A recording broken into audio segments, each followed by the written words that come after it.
Hello बच्चों, कैसे हैं आप लोग। मैं उम्मीद करता हूं कि आप लोग बहुत अच्छे होंगे। आप सभी बच्चों का अपना ऑनलाइन क्लासेस में स्वागत है।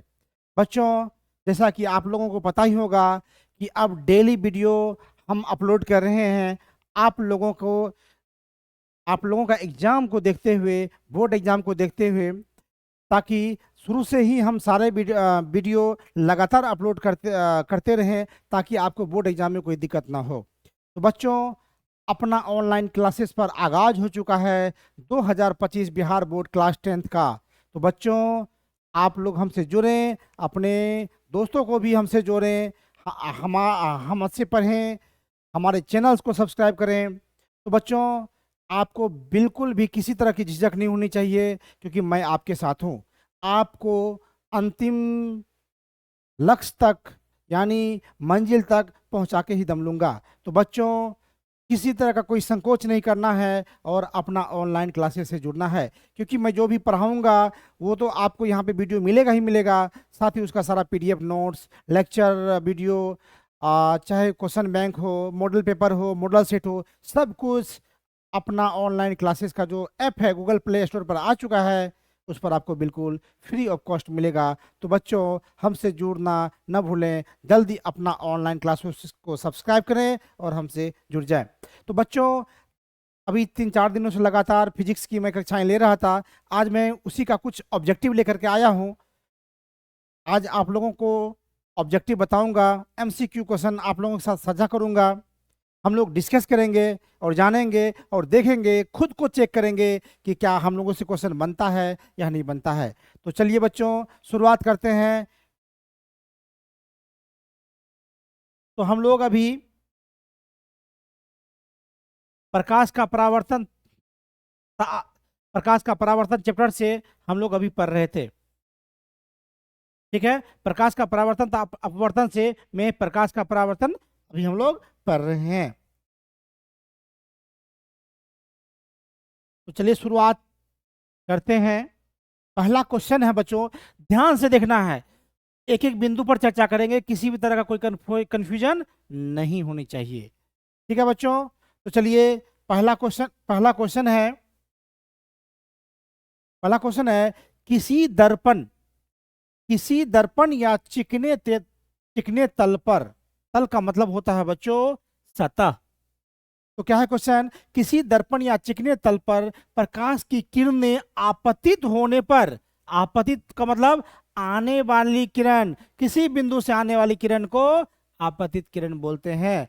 आपतित होने पर परावर्तन होता है। क्या परावर्तन होता है? तो मैंने आपको बताया था बच्चों कि परावर्तन के लिए क्या होना चाहिए, उनका सतह चिकना होना चाहिए। यदि चिकना होगा सतह, तो नियमित परावर्तन होगा, और यदि खुरदरा होगा तो अनियमित परावर्तन होगा। मैंने फिगर के भी माध्यम से आपको समझाया था। मैंने बच्चों आपको फिगर के माध्यम से भी समझाया था कि यदि चिकना सतह होगा तो परावर्तन जो होगा वो नियमित होगा। ठीक है बच्चों, यदि सतह कैसा होगा, चिकना सतह होगा। याद रखना है बच्चों, बोर्ड एग्जाम तक याद कॉन्सेप्ट के साथ पढ़ना है, ताकि बोर्ड में भी आप बिल्कुल ना घबराएं और बिल्कुल सही आंसर दे दें। तो चिकना सतह कैसा है, सतह चिकना है, तो परावर्तन कैसा होगा, नियमित। कैसा होगा बच्चों, नियमित। और दूसरा कंडीशन पढ़ाए थे कि यदि परावर्तक सतह क्या हो, परावर्तक सतह खुरदरा हो, तो यहाँ पर जो है यहाँ जो होगा, ये क्या होगा, यहाँ पर अनियमित परिवर्तन होगा। क्या होगा बच्चों, अनियमित परिवर्तन होगा। तो याद हो गया होगा कि यदि किसी दर्पण या चिकने तल पर प्रकाश की किरणें आपतित होने पर परावर्तन होता है, चिकना तल होगा तो परावर्तन नियमित होगा, और यदि खुरदरा होगा तो अनियमित होगा। तो कौन सा होगा बच्चों, क्या होगा, ए आंसर होगा। क्या होगा बच्चों, ए होगा आंसर। चलिए, पहला क्लियर हो गया। अब हम लोग दूसरा क्वेश्चन देखते हैं। किसी दर्पण में, किसी समतल दर्पण में, समतल दर्पण के बारे में बच्चों मैं बता चुका हूं कि सम का मतलब बराबर, तल का मतलब सतह। जिस दर्पण का सतह या तल बराबर हो उसे समतल दर्पण कहते हैं। तो उसी में है कि यदि समतल दर्पण, समतल दर्पण में लेटर पी को देखने पर वह कैसा मालूम पड़ता है। बच्चों कोई भी दर्पण होगा, समतल दर्पण होगा, यदि लगा दीजिए तो यदि आप खड़े हो जाइए, आपका दायां भाग बायां भाग दिखाई दिखाई देता है, बायां भाग दायां भाग दिखाई देता है। तो यदि पी है तो यदि उसको हम करेंगे तो वो इधर क्या होगा, क्यू हो जाएगा। क्या हो जाएगा बच्चों, क्यू दिखेगा। तो कैसा मालूम पड़ेगा, किसी समतल दर्पण में लेटर पी को देखने पर कैसा होगा, आर जैसा तो नहीं होगा, ओ जैसा तो नहीं होगा, क्या होगा, क्यू जैसा आंसर, क्यू जैसा मालूम पड़ता है। समझ में आ रही है बच्चों, कोई डाउट नहीं, किसी तरह का कोई दिक्कत नहीं होगी, ना होनी चाहिए। इसमें बहुत इजी क्वेश्चन है, साफ साफ क्वेश्चन है। चलिए आगे बढ़ते हैं।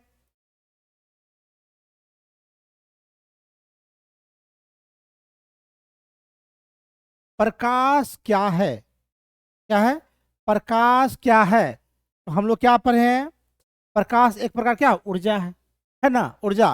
लेकिन कैसा है, तो आंखों को प्रभावित करने वाली ऊर्जा, कणों का प्रभाव नहीं है, तापकरण बढ़ने वाली ऊर्जा नहीं है, इनमें से कोई ऐसा नहीं होगा। ये क्या होगा कि आंखों को प्रभावित करने वाली ऊर्जा, क्या होगा इसमें ऑप्शन, सही ऑप्शन। प्रकाश क्या है, तो आंखों को प्रभावित करने वाला ऊर्जा, यानी बी। चलिए बच्चों आगे चलते हैं।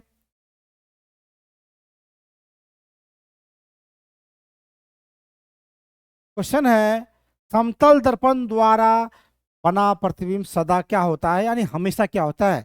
तो बच्चों कल हम लोग डिस्कस किए थे कि समतल दर्पण और उत्तल दर्पण, कौन सा दर्पण, समतल दर्पण और उत्तल दर्पण, ये दोनों दोनों हमेशा आभासी और सीधा प्रतिबिंब बनाता है, यानी काल्पनिक और सीधा प्रतिबिंब बनाता है। बच्चों इसको याद कर लीजिए, दिमाग में फिट कर लीजिए। उत्तल दर्पण और समतल दर्पण वस्तु का हमेशा आभासी प्रतिबिंब बनाता है, यानी काल्पनिक प्रतिबिंब बनाता है, और प्रतिबिंब यदि काल्पनिक होता है तो सीधा होता है। और अवतल दर्पण जो है, सिर्फ अवतल दर्पण ही है जो वस्तु का दोनों तरह का प्रतिबिंब बनाता है, वास्तविक भी बनाता है और काल्पनिक भी बनाता है। तो बच्चों समतल और उत्तल दर्पण क्या बनाता है, वस्तु का हमेशा आभासी प्रतिबिंब, और आभासी होगा तो सीधा प्रतिबिंब। तो समतल दर्पण द्वारा बना प्रतिबिंब हमेशा क्या होगा, आभासी, और आभासी होगा तो सीधा, यानी बी ऑप्शन होगा। क्या होगा बच्चों, बी ऑप्शन होगा। चलिए आगे देखते हैं।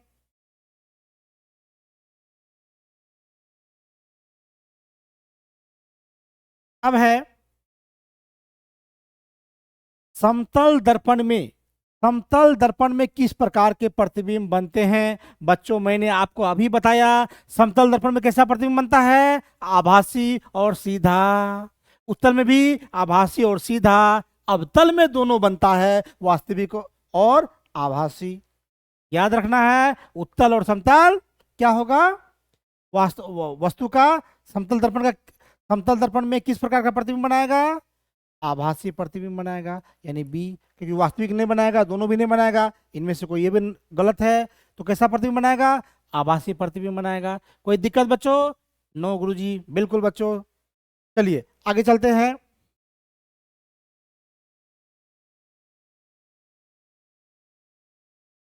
प्रकाश की किरणों के सरल रैखिक गमन का अनुप्रयोग है। अब देखिए बच्चों, प्रकाश की किरण जो होता है वो सीधी रेखा में चलती है। प्रकाश की किरणें क्या होती है, सीधी रेखा में चलती है। प्रकाश हमेशा सीधी रेखा में गमन करती है। तो बच्चों अब क्या कहता है कि प्रकाश की किरणों के सरल रैखिक गमन का अनुप्रयोग, इनका प्रयोग कहाँ होता है, तो सूर्य ग्रहण में हाँ होता है, चंद्र ग्रहण में होता है, तारों की चमकने में नहीं होता है। ये दोनों में होता है, याद रखना है। प्रकाश की किरणों के सरल रैखिक गमन का अनुप्रयोग कहाँ पे होगा? तो सूर्य ग्रहण में और चंद्र ग्रहण में, यानी ए और बी। तो ऑप्शन क्या हो जाएगा बच्चों? डी। ये याद रखना है, इसमें बच्चे कंफ्यूज करते हैं। प्रकाश की किरणों के सरल रैखिक गमन का अनुप्रयोग है कहाँ होता है? सूर्य ग्रहण में और चंद्र ग्रहण, यानी डी ऑप्शन होगा, जिसमें ए और बी दोनों में। समझ में आ रहा है बच्चों? जी गुरुजी। चलिए आगे बढ़ते हैं। अब एक क्वेश्चन है, किसी वस्तु किसी वस्तु की छाया तभी बन सकती है जब प्रकाश की किरणें गमन करेगी। बच्चों, प्रकाश की किरणें सीधी रेखा में ही गमन करती है, और सीधी करेगी तभी क्या बनेगा? प्रकाश, मतलब छाया बनेगी। तो बच्चों, किसी वस्तु की छाया तभी, मान लीजिए यहां से प्रकाश आ रही है, मान लीजिए, तो यदि ये सीधी रेखा में जा रही है और यहाँ पर वस्तु है, तभी इसका प्रतिबिंब यहाँ पर यानी छाया बनेगा। तो किसी वस्तु की छाया तभी बन सकती है जब प्रकाश की किरणें गमन करेगी सीधी रेखा में। बच्चों, सीधी रेखा में छाया तभी बनेगी जब सीधी रेखा में, और प्रकाश गमन भी करती है सीधी रेखा में। तो चलिए आगे चलते हैं।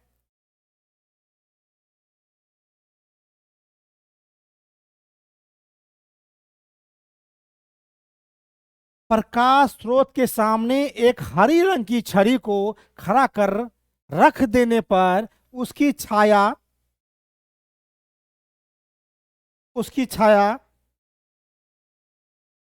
कैसी होगी? क्या हो बच्चों? प्रकाश स्रोत के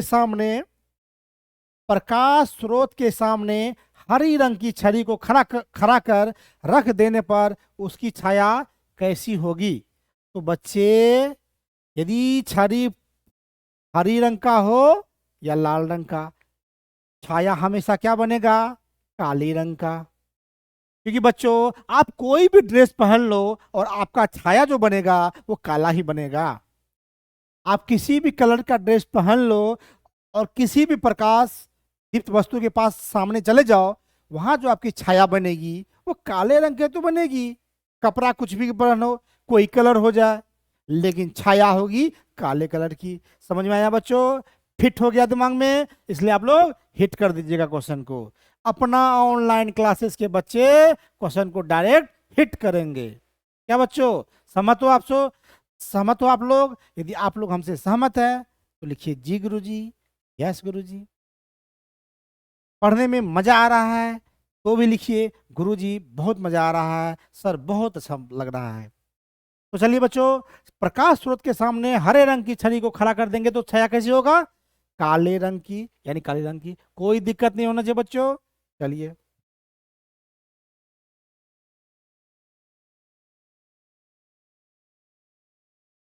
चलिए, किसी प्रकाश स्रोत के सामने एक रुकावट रख देने पर बनती है। मान लो कोई प्रकाश है, ये बल्ब जल रहा है, यहां पर हम वस्तु रख दें, नीचे क्या बनेगा? छाया बनेगा। एक टॉर्च ले लें, उसके सामने वस्तु रख दें, पीछे क्या बनेगा? छाया बनेगा।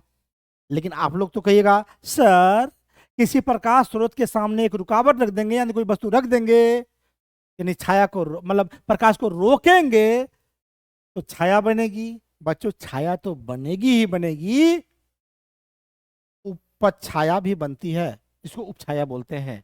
क्या होता है कि प्रकाश कभी कभी क्या होता है कि बगल से भी तो जाती है। अरे पूरा छाया, थोड़ी सी तो भी जा सकती है, अधूरा तो छाया बनेगा। उसको क्या बोलते हैं? जब जब किरणें पूरी, जब किसी भी जगह से प्रकाश की किरणें आती है और उसका रुकावट यदि पूर्ण नहीं होता है तो तब छाया नहीं, पर छाया बनती है। यानी क्या होगा? तो सामने रुकावट रखेंगे तो छाया भी बन सकती है और ऊपर छाया भी, मानी ए और बी दोनों। यानी आंसर क्या होगा बच्चों? डी। अपना ऑनलाइन क्लासेस के बच्चे क्या लिखेंगे? डी। सर छाया भी होता है और ऊपर छाया भी होता है। समझ में आ गया बच्चों? यस गुरुजी। चलिए आगे बढ़ते हैं। क्वेश्चन है, प्रकाश स्रोत के सामने एक गेंद को रख देने पर, मान लीजिए कोई लाइट है और वहां पर एक गेंद रख दिए, तो उसकी छाया कैसे बनेगी? तो भाई गेंद कैसा होगा? गोल होगा। तो छाया कैसा बनेगा? तो ठोस गोल नहीं देना है, उसमें छाया जो होता है वो गोलाकार हो जाता है, वृत्ताकार हो जाता है, यानी बी आंसर होगा। ये मत सोचिएगा बच्चों कि ये गेंद है तो ठोस गोल के जैसा दिखेगा, वो वृत्त के जैसा दिखेगा। छाया जो बनेगा उसका वृत्ताकार बनेगा। प्रकाश स्रोत के सामने गेंद रखेंगे तो छाया कैसा बनेगा? वृत्ताकार बनेगा। चलिए बच्चों आगे देखते हैं। दृष्टि के भौतिक अनुभूति को कहा जाता है, दृष्टि के भौतिक अनुभूति को कहा जाता है। ये सिंपल सी बात है कि दृष्टि के भौतिक अनुभूति को हम लोग डिफिनेशन में पढ़ चुके हैं कि दृष्टि के भौतिक अनुभूति को बच्चे क्या बोलते हैं? प्रकाश कहते हैं। क्या कहते हैं? प्रकाश कहते हैं। क्या कहते हैं? प्रकाश कहते हैं। तो सीधा ए में प्रकाश है तो ए आंसर लगा देंगे। ठीक है बच्चों, चलिए आगे देखते हैं। प्रकाश एक रूप है, प्रकाश एक रूप है तो हम लोग जानते हैं, अभी बताए हैं प्रकाश एक रूप है, ऊर्जा का एक रूप है। हम लोग पढ़ते हैं बच्चों कि प्रकाश क्या है? एक ऊर्जा का रूप है। क्या है बच्चों? प्रकाश एक ऊर्जा का रूप है। चलिए नेक्स्ट पढ़ते हैं।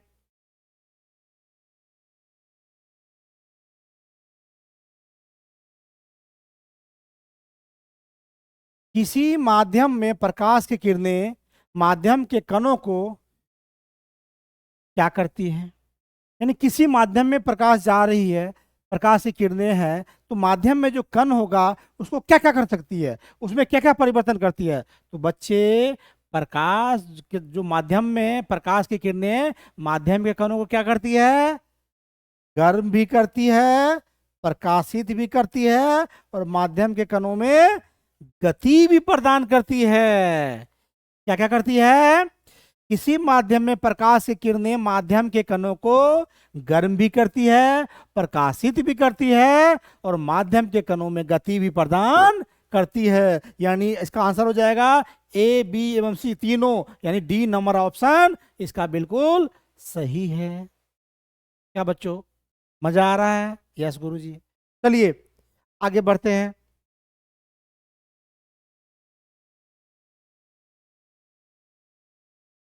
प्रकाश किस ऊर्जा का रूप है? तो बच्चों हम लोग पढ़े हैं प्रकाश जो है विकिरण ऊर्जा है। क्या है? विकिरण ऊर्जा है, इसको याद रखना है। प्रसाद क्या प्रकाश क्या है? विकिरण ऊर्जा है। क्या है? विकिरण ऊर्जा है। प्रकाश क्या है? विकिरण ऊर्जा है। चलिए आगे बढ़ते हैं।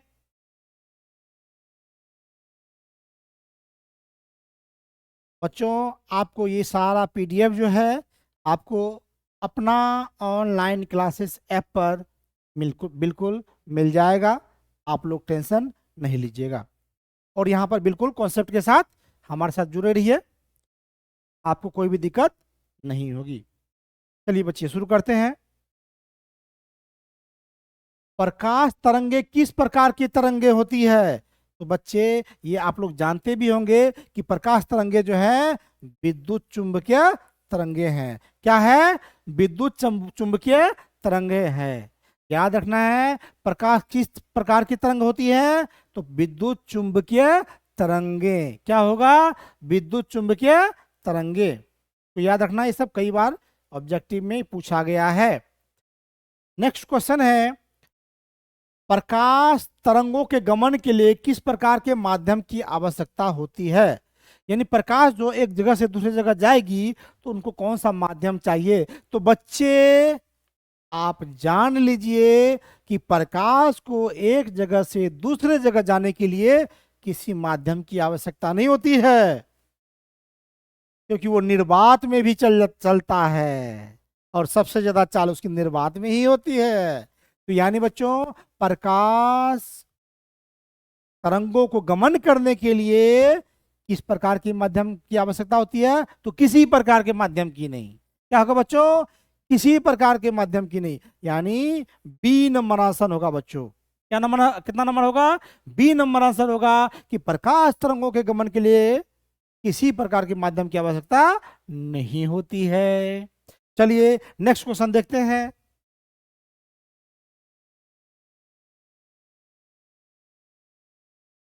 प्रकाश का तरंग दैर्ध्य अन्य बाधाओं की तुलना में होता है, ये बहुत छोटा होता है। क्योंकि बच्चों एग्जाम्पल से समझते हैं, होता क्या है कि मान लीजिए कोई भी और भी माध्यम होगा, तो वहां पर आपको दे दिया जाए आगे में एक ठोस दे दिया जाए या पानी दे दिया, द्रव दे दिया जाए, तो वो आपको रोकेगा। लेकिन इनका जो वस्तु अन्य बाधाओं की तुलना में क्या होता है, बहुत छोटा। क्योंकि हम यदि लाइट दे रहे हैं तो आपको इस साइड से दूसरे साइड चले जाइएगा, उतनी दिक्कत नहीं होती है, इसलिए ये बाधा कम डालती है। तो क्या होगा कि प्रकाश का तरंग दैर्ध्य अन्य बाधाओं की तुलना में बहुत छोटा होता है, बहुत छोटा होता है। एक लाठी दे दे उसको, बोले पार कीजिए तोड़ के, तो पार कर पाइएगा? नहीं कर पाइएगा। लेकिन एक हम टॉर्च जला रहे हैं, कहेगा कि इस रोशनी को इस पार से उस पार जाइए, होते हुए रोशनी होते हुए आप दौड़ के चले जाइएगा, प्रकाश आपको बाधा उत्पन्न नहीं करेगा, बहुत नगण्य करेगा। तो इसलिए क्या हो गया, प्रकाश का तरंग दैर्ध्य अन्य बाधाओं की तुलना में होता क्या है, बहुत छोटा। चलिए आगे पढ़ते हैं। प्रकाश की किरण है, क्या बच्चों, प्रकाश की किरण है। तो प्रकाश की किरण क्या है, तो हम लोग जानते हैं कि प्रकाश की किरण का क्या है, ये प्रकाश का बिंदु पथ है। क्या है, प्रकाश का बिंदु पथ है। क्योंकि ये प्रकाश का जो पथ है ना, प्रकाश जो सीधे रेखा में गमन करती है, उसी का ये प्रकाश किरण जो है बिंदु, यदि बिंदु बिंदु करके जाएंगे, बिंदु पथ है ना। तो प्रकाश किरण क्या है, प्रकाश का बिंदु पथ है। अब कहा जाता है कि किरणों के समूह को क्या कहते हैं, तो बच्चों किरणों के समूह को प्रकाश पुंज भी बोलते हैं और किरण पुंज भी बोलते हैं। इसमें बहुत बच्चा कंफ्यूज करता है कि सर प्रकाश पुंज होगा कि किरण पुंज होगा। तो बच्चों किरणों के समूह को प्रकाश पुंज और किरण पुंज दोनों बोलते हैं, इसलिए बिल्कुल नहीं घबराना है। किरण पुंज भी होगा, प्रकाश पुंज भी होगा, दोनों ऑप्शन है, ए और बी दोनों, यानी आंसर होगा सी में। समझे बच्चों, प्रकाश के माध्यम को किरण पुंज भी कहते हैं, प्रकाश पुंज भी कहते हैं, इसलिए आंसर जो होगा वो होगा ए और बी दोनों, यानी सी नंबर। क्या होगा बच्चों, सी नंबर होगा। चलिए आगे देखते हैं। किसी उच्च कोटि की पॉलिश, किसी उच्च कोटि की पॉलिश किए गए दर्पण अपने पर पड़ने वाले प्रकाश को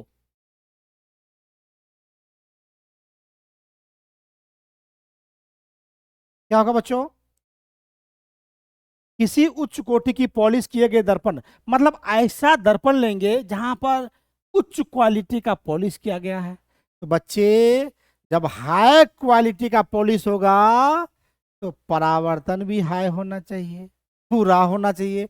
जितना चिकना रहेगा उतना परावर्तन न होगा। तो किसी उच्च कोटि की पॉलिश किए गए दर्पण अपने पर पड़ने वाले प्रकाश को परावर्तित करता है। तो जितना उच्च क्वालिटी रहेगा तो इसका मतलब हाई क्वालिटी है तो पूरा कर देगा, कम क्वालिटी है तो कम करेगा। तो बच्चों पूर्ण रूप से परावर्तित कर देता है, याद रखना है। क्वालिटी वाला चीज तो क्वालिटी देता है ना जी। तो क्या होगा कि किसी उच्च कोटि की पॉलिश किए गए दर्पण अपने पर पड़ने वाले प्रकाश को परावर्तित करता है पूर्ण रूप से, अंततः अपवर्तित अवशोषित नहीं होगा। ठीक है बच्चों, चलिए नेक्स्ट देखते हैं। अब यहां पर है, ये आप लोग पढ़े भी है कि तेल लगा कागज। मान लीजिए कि एक कागज का पेज है, ले लिए, ठीक है। अब उसमें क्या करेंगे, तेल में डुबा देते हैं और उसको निकालते हैं।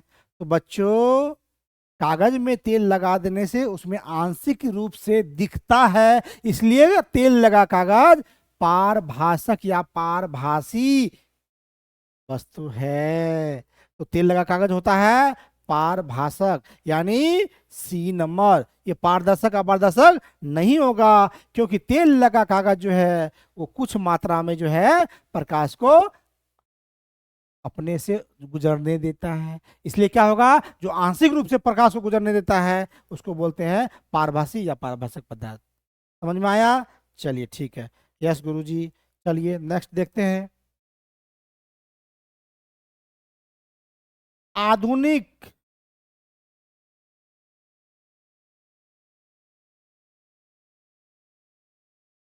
आधुनिक क्वांटम सिद्धांत के आधार पर प्रकाश को डैश क्या है, आधुनिक क्वांटम सिद्धांत जो है इसके आधार पर प्रकाश को तरंग माना गया तो नहीं माना गया, कण माना गया है तो नहीं माना गया है, दोनों में से कुछ नहीं माना गया है, तो बच्चों इसको न कण माना गया है और न तरंग माना गया है, मतलब सी नंबर आंसर क्या है, न न न क्या है, तरंग माना गया है न कण माना गया है, इसलिए इसका जो उत्तर होगा उपयुक्त वो सी नंबर होगा।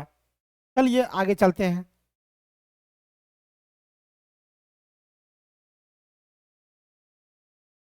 सूर्य से आने वाला प्रकाश पुंज कैसा होता है, सूर्य से आने वाला प्रकाश पुंज कैसा होता है, तो बच्चों वो समानांतर होता है। सूर्य से आने वाला प्रकाश पुंज जो होता है वो हमेशा समानांतर होता है, इसमें कोई डाउट नहीं है, इसको बिल्कुल रट लेना है, दिमाग में बैठा लेना है कॉन्सेप्ट के साथ कि प्रकाश, सूर्य से आने वाला प्रकाश क्या होता है, प्रकाश पुंज वो समानांतर प्रकाश पुंज होता है। कैसा होता है, समानांतर प्रकाश पुंज। कैसा होता है, समानांतर प्रकाश पुंज। कैसा होता है बच्चों, समानांतर प्रकाश पुंज। चलिए आगे देखते हैं। प्रकाश किरणें गमन करती है, इसमें क्या है बच्चों, कोई दिक्कत है, इसका तो सीधी रेखा में आप लोग जानते ही हैं, प्रकाश हमेशा सीधी रेखा में गमन करती है। आप लोगों को मैं कितनी बार बता चुका हूं, प्रकाश हमेशा सीधी रेखा में गमन करती है। अब चलिए नेक्स्ट क्वेश्चन।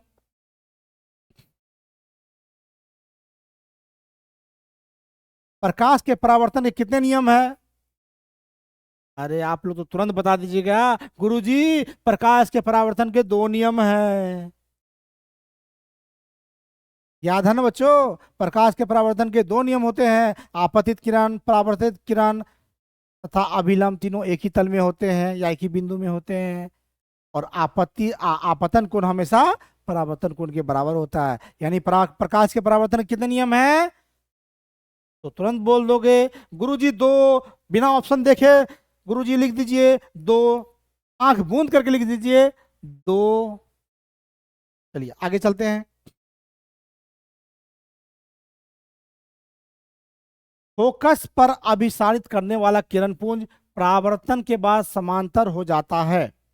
बच्चों एक बार याद रखिएगा कि जब ये अभिसारित है तो आप लोगों को बताए थे उत्तल मतलब उठा हुआ भाग जिसका परावर्तक सतह उभरा हो, और उत्तल और अपन ऊपर, यानी उत्तल दर्पण में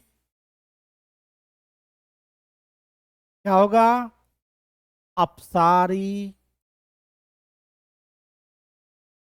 उठा हुआ अप, और अवतल में अब नीचे, अवतल दर्पण में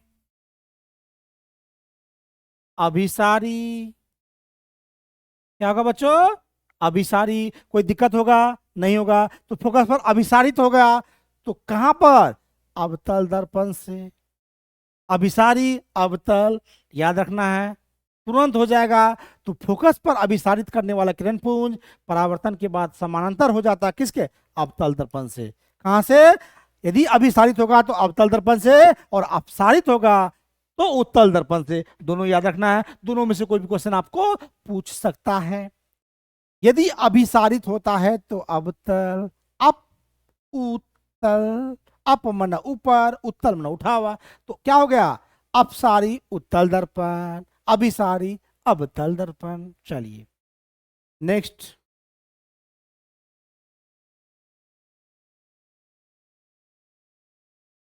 एफ बराबर R/2 सत्य है केवल, तो ये बच्चों क्या होता है कि अवतल दर्पण में भी सूत्र जो है F बराबर R/2 होता है, और उत्तल दर्पण में भी F बराबर R/2 होता है। यानी क्या होगा, अवतल दर्पण उत्तल दर्पण यानी ए और बी दोनों में, यानी आंसर क्या हो जाएगा बच्चों, सी नंबर। क्या होगा, सी नंबर। क्या होगा, सी नंबर। दोनों दर्पण में F बराबर R/2, और दोनों दर्पण में सूत्र होता है दर्पण सूत्र 1/U + 1/V बराबर 1/F। तो चलिए बच्चों आगे चलते हैं।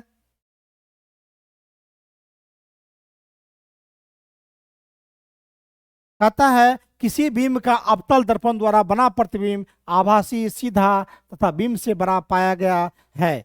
तो वस्तु की स्थिति कहाँ होगी? तो बच्चों ये हम आप लोगों को बता चुके हैं। यदि ऐसा हो कि दर्पण द्वारा, अवतल दर्पण द्वारा बना प्रतिबिंब यदि आभासी बनेगा, तो आभासी कब बनेगा? बड़ा तो बनेगा दो कंडीशन में, लेकिन आभासी जो बनेगा और तब बड़ा बनेगा। तो बच्चों आप लोगों को मैं लिखाया हूं कि प्रतिबिंब जब अवतल दर्पण में आभासी सीधा और वस्तु से बड़ा होगा, तो प्रतिबिंब तो क्या है, वस्तु की स्थिति कहाँ होगा? कहाँ होगा? कहाँ होगा? कहाँ होगा बच्चों? देखिए, फोकस और मुख ध्रुव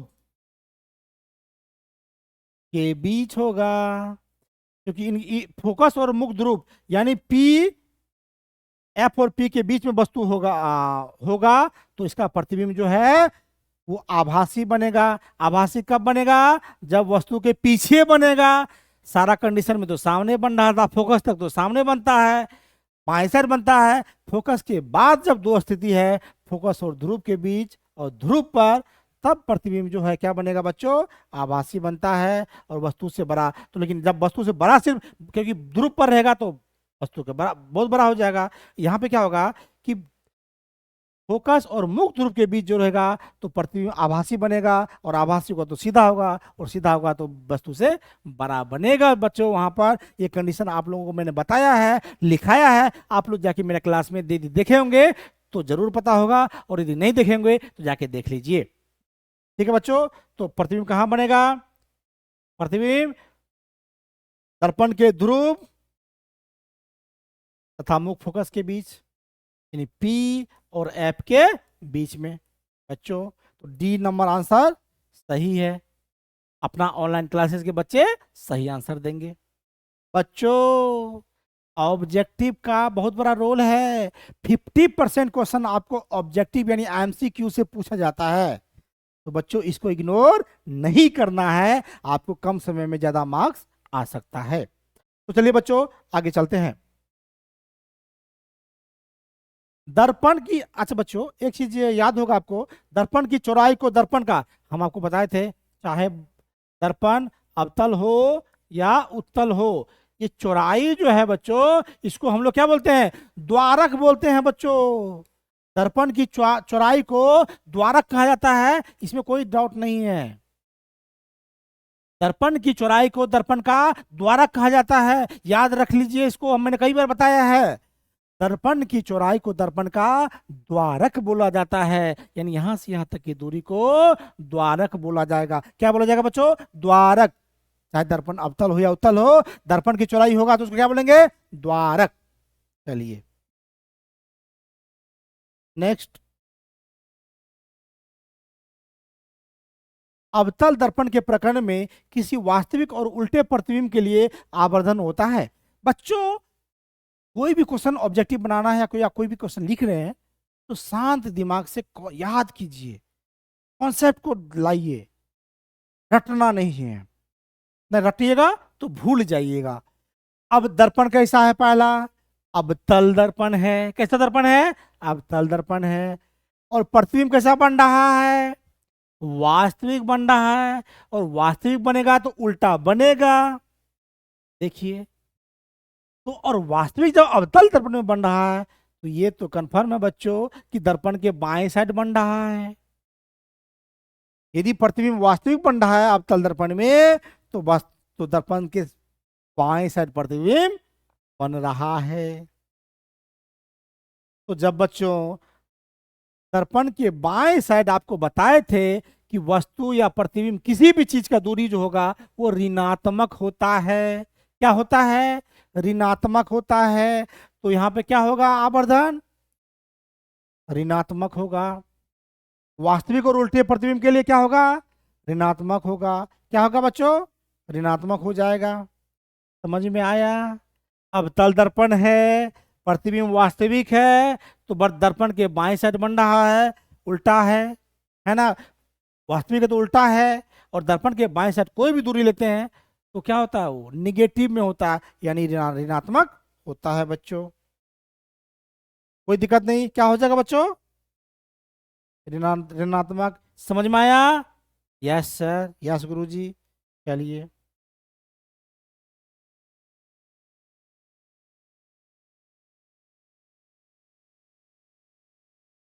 अवतल दर्पण में आभासी और सीधे प्रतिबिंब के लिए अब देखिए, फिर दर्पण कैसा है?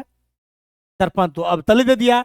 देखिए कंफ्यूज कैसे करता है, बोर्ड में आपको कैसे क्वेश्चन दिया जाएगा और आप कंफ्यूज हो जाइएगा कैसे। तो सर अवतल दर्पण तो यहां भी है, लेकिन प्रतिबिंब का क्या कर दिया है? आभासी।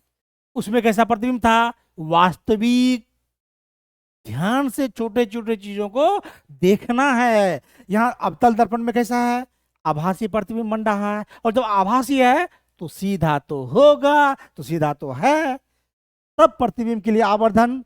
तो बच्चों जब आभासी प्रतिबिंब बनेगा तो इसका मतलब है प्रतिबिंब दर्पण के पीछे बन रहा है, और पीछे बनेगा यानी दाएं साइड बनेगा, और दाएं दर्पण के बनेगा तो चिन्ह जो होगा वो धनात्मक होता है, यानी पॉजिटिव, यानी प्लस। समझ में आया?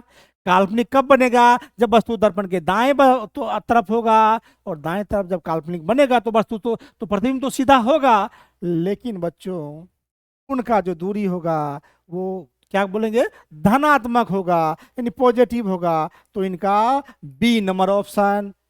समझ में आया? ये सब छोटा छोटा पॉइंट जो है इस पे ध्यान देना है, आप कभी कंफ्यूज नहीं कीजिएगा। एक बार फिर देख लीजिए, अब तल दर्पण है, आभासी है। आभासी कब होगा? जब दर्पण के दाएं साइड होगा, दर्पण के पीछे बनेगा, और पीछे बनेगा तो पॉजिटिव होगा उनका चिन्ह, और वो बनेगा तो धनात्मक हो जाएगा। आवर्धन क्या हो जाएगा? धनात्मक हो जाएगा। ठीक है बच्चों, चलिए आगे चलते हैं।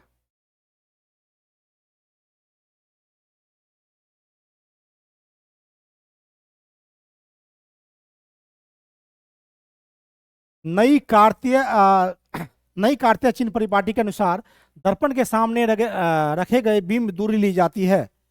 इसमें क्या होता है बच्चों? दर्पण का सामने, मतलब दर्पण का सामने का मतलब यह है बच्चों कि दर्पण के बाएं तरफ। क्या है बच्चों? दर्पण के बाएं तरफ। और यदि दर्पण के सामने है तो प्रतिबिंब की दूरी जो होगा वो क्या होगा? हमेशा ऋणात्मक होता है बच्चों। क्या होता है बच्चों? ऋणात्मक। क्या होगा बच्चों? ऋणात्मक। क्या होगा बच्चों? ऋणात्मक। समझ में आया? ऋणात्मक। दर्पण के सामने होगा तो चिन्ह ऋणात्मक होगा, कोई इधर उधर की बात नहीं। प्रतिबिंब दर्पण के सामने है, फोकस पर दर्पण के सामने है, उसकी दूरी जो ली जाएगी बच्चों वो ऋणात्मक होती है। चलिए आगे बढ़ते हैं।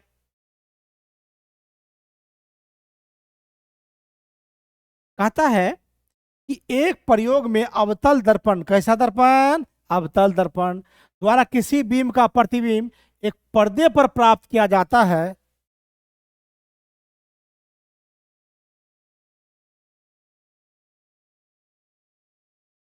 तो दर्पण की फोकस दूरी को निर्धारित करने के लिए प्रयोगकर्ता को मापने की जरूरत है।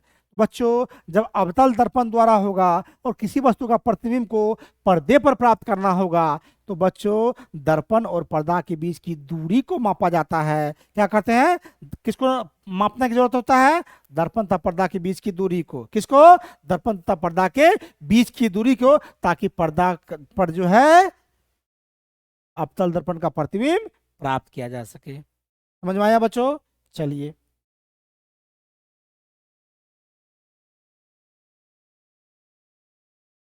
चलिए नेक्स्ट। उत्तल दर्पण के प्रकरण में दर्पण कैसा है बच्चों? उत्तल दर्पण कैसा है बच्चों? उत्तल। उत्तल दर्पण के प्रकरण में दर्पण द्वारा प्रतिबिंब सदैव आभासी एवं सीधा होता है। अब देखिए, हम आप लोगों को बता चुके हैं उत्तल दर्पण में हमेशा आभासी प्रतिबिंब बनता है, और आभासी बनेगा या काल्पनिक बनेगा तो उसको तो प्रतिबिंब कैसा होगा? सीधा बनेगा। तो आवर्धन क्या होगा बच्चों? तो जब आभासी बनेगा तो दर्पण के पीछे बनेगा, दर्पण के पीछे बनेगा तो मतलब दर्पण के दाएं साइड बनेगा, और दाएं साइड बनेगा तो बच्चों धनात्मक बनेगा। समझ में आया? दर्पण कैसा है? उत्तल। उत्तल में प्रतिबिंब हमेशा कैसा बनता है? काल्पनिक, यानी आभासी। आभासी होगा तो सीधा होगा, और आभासी बनेगा तो दर्पण के दाएं साइड बनेगा, यानी पीछे बनेगा। पीछे बनेगा तो इसका मतलब क्या होगा, उसकी दूरी धनात्मक होगी, तो हमेशा क्या होगा, वो आवर्धन क्या होगा उसका, धनात्मक होगा, यानी ए नंबर आंसर होगा उसका बच्चों। कोई कंफ्यूजन नहीं होना चाहिए। चलिए नेक्स्ट देखते हैं।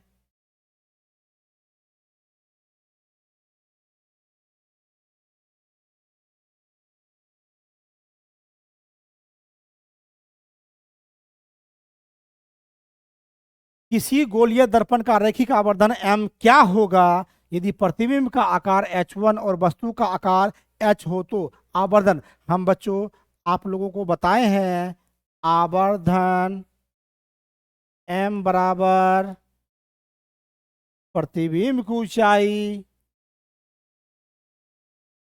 सॉरी, हाँ ठीक है तो है। प्रतिबिंब की ऊंचाई बटे वस्तु की ऊंचाई क्या होगा, प्रतिबिंब की ऊंचाई बटे वस्तु की ऊंचाई। और प्रतिबिंब की ऊंचाई यहाँ पर क्या दिया हुआ है, h1 या h डैश, क्या है, h डैश है। और वस्तु की ऊंचाई क्या है, h है। आवर्धन क्या हो गया बच्चों यहाँ पर, h डैश बटे h, क्या हो गया, h डैश बटे h। तो चलिए यहाँ देखते हैं,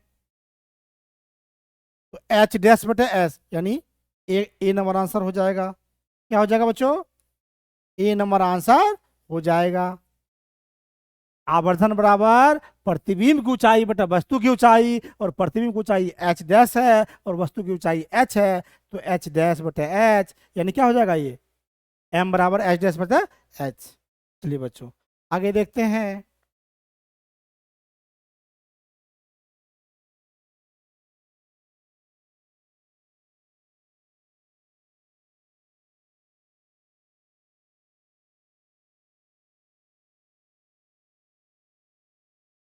किसी दर्पण का उपयोग किसी दर्पण का उपयोग सामान्यतः वाहनों का पश्च दृश्य का मतलब होता है बच्चों पीछे का भाग, यानी पीछे देखना, पश्च द- पश्च दर्शनों में के रूप में किया जाता है। किसी दर्पण का उपयोग सामान्यतः वाहनों का पश्च दृश्य देखने के रूप में किया जाता है, यानी पीछे का भाग देखने में क्या होता है, पीछे का भाग देखने में किया जाता है।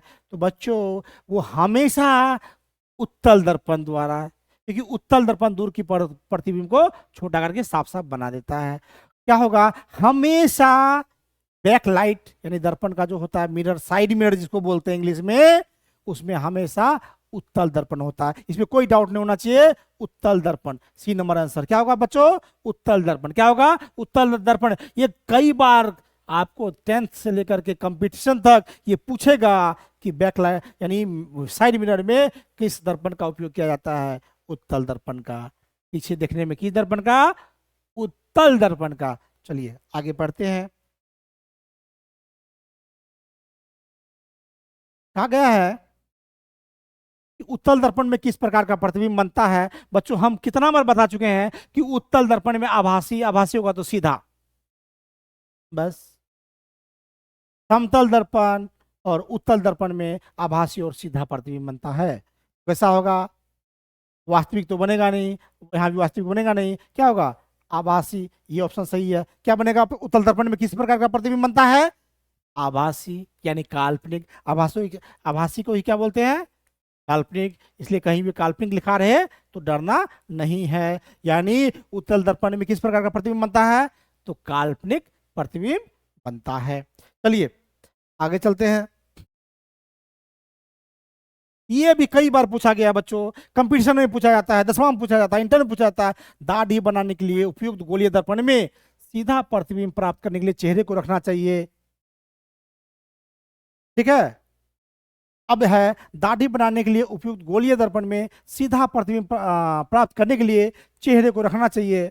वक्रता केंद्र पर तो नहीं, वक्ता केंद्र के बाहर तो नहीं, वक्ता केंद्र और मुख्य फोकस के बीच तो नहीं, इनमें से कोई नहीं। क्या होगा बच्चों, इनमें से कोई नहीं। यदि कहा जाएगा कि दाढ़ी बनाने के लिए कौन सा दर्पण चाहिए, तो अवतल दर्पण चाहिए। ये भी कई बार पूछा गया बच्चों। दाढ़ी बनाने के लिए कौन सा दर्पण उपयुक्त होता है? तो अवतल दर्पण। कौन सा? अवतल दर्पण।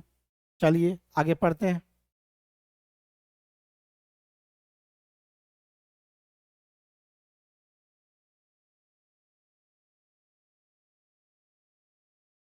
वास्तविक वस्तु का हमेशा सीधा प्रतिबिंब बनाने वाला दर्पण होता है। बच्चों, वास्तविक वस्तु का हमेशा सीधा प्रतिबिंब। देखिए कैसे फंसा रहा है आपको क्वेश्चन में, लेकिन अपना ऑनलाइन क्लासेस के बच्चे फंसने वाले नहीं है। देखिए, वास्तविक वस्तु का हमेशा सीधा, तो प्रतिबिंब कैसा चाहिए? सीधा प्रतिबिंब। और सीधा प्रतिबिंब कब होगा? जब प्रतिबिंब कैसा होगा? काल्पनिक होगा। कैसा होगा? काल्पनिक होगा। और काल्पनिक कौन बनाता है? आभासी कौन बनाता है? समतल और उत्तल। कौन बनाता है बच्चों? समतल और उत्तल। यहाँ पे दिया है समतल अवतल, ये गलत है। उत्तल अवतल, ये भी गलत है। समतल उत्तल अवतल, ये भी गलत है। क्या होगा? समतल और उत्तल। क्या होगा? वास्तविक वस्तु का हमेशा दिया है। यदि हमेशा नहीं रहता तो ये तीनों हो सकता था, क्योंकि कुछ कंडीशन में काल्पनिक प्रतिबिंब अवतल दर्पण भी बनाता, लेकिन यहाँ क्या है? हमेशा। तो हमेशा होगा तो ये तो बिल्कुल नहीं होगा, लेकिन ये दोनों तो हमेशा करता है, तो समतल और उत्तर, यानी आंसर क्या हो गया? ए नंबर। कितना बार बता चुके हैं बच्चों कि वास्तविक वस्तु का हमेशा सीधा या काल्पनिक प्रतिबिंब कोई बनाएगा तो समतल या उत्तल दर्पण, दोनों में से कोई भी होगा तो बनाएगा, दोनों बनाता है। चलिए बच्चों आगे देखते हैं।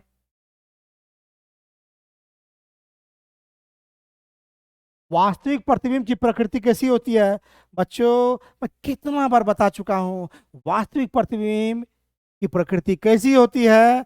तो वास्तविक जब ये प्रतिबिंब हो जाएगा तो वो उल्टा हो जाएगा, सीधा कभी नहीं रहेगा। काल्पनिक रहेगा तो सीधा, वास्तविक है तो ये तो होगा नहीं, उल्टा तो होगा। सीधा और उल्टा तो दोनों होगा नहीं, तो क्या होगा बच्चों? उल्टा। क्या होगा बच्चों? वास्तविक प्रतिबिंब हमेशा उल्टा होता है। वास्तविक प्रतिबिंब हमेशा उल्टा होता है। काल्पनिक प्रतिबिंब हमेशा सीधा होता है। आभासी प्रतिबिंब और यानी काल्पनिक प्रतिबिंब हमेशा सीधा, वास्तविक प्रतिबिंब हमेशा उल्टा। चलिए बच्चों आगे चलते हैं। तो मैंने अभी बताया था बच्चों, दाढ़ी बनाने में किस प्रकार के दर्पण का उपयोग किया जाता है? अवतल। सीधा लिखिए। दाढ़ी बनाने में शेविंग जो करते हैं कौन सा दर्पण चाहिए? अवतल। अब तो बच्चे आप लोग का मूछ निकल रहा होगा ना दाढ़ी, तो बनाते जो हैं तो कौन सा दर्पण यूज करते हैं? नाइक पाए जाते हैं, तो अवतल। कौन सा होगा? अवतल। दाढ़ी बनाने में किस प्रकार का दर्पण का उपयोग किया जाता है? ये बच्चे बहुत बार पूछा गया है। अवतल, यानी शेविंग बनाना है, अवतल।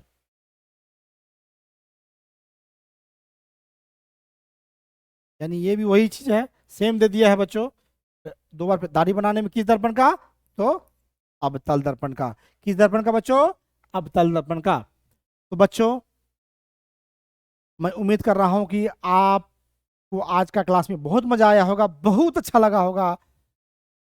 आप इसी तरह, आपको डेली का क्लास मिलेगा। मैं आप लोगों की भलाई के लिए, आप लोगों को ज़्यादा मार्क्स लाने के लिए जो करना पड़ेगा वो मैं करूंगा। रात रात भर जगना पड़ेगा तो मैं जगूंगा, लेकिन आपको मंजिल तक पहुंचा के दम लूंगा। तो बच्चों एक बार भरोसा तो कीजिए अपना ऑनलाइन क्लासेस के राजेश सर पर, आपको मंजिल तक पहुंचा के ही दम लेगा। तो बच्चों, आपको कोई दिक्कत हो, कोई प्रॉब्लम हो, तो हमारा मोबाइल नंबर है, इस पर कॉल कीजिए। 9661112389 9661112389 अपना ऑनलाइन क्लासेस का ये नंबर है। इस पर आप कॉल कीजिए। किसी भी तरह का कोई प्रॉब्लम हो तो हमसे पूछिए, हम पढ़ाई से रिलेटेड प्रॉब्लम को सॉल्व करेंगे, आपको मंजिल तक पहुंचा के दम लेंगे। तो बच्चों, अपना ऑनलाइन क्लासेस को सब्सक्राइब और शेयर करना नहीं भूलें, और वीडियो को लाइक जरूर करें, और कोई भी कमेंट अच्छा लगे या बुरा लगे आपको वीडियो तो उसमें ज़रूर लिखें। तो बच्चों, इन्हीं के साथ आपका राजेश सर अपना ऑनलाइन क्लासेस से फिलहाल आज के लिए लेता है विदा। तब तक के लिए बच्चों आपको नमस्कार। नमस्कार, थैंक यू।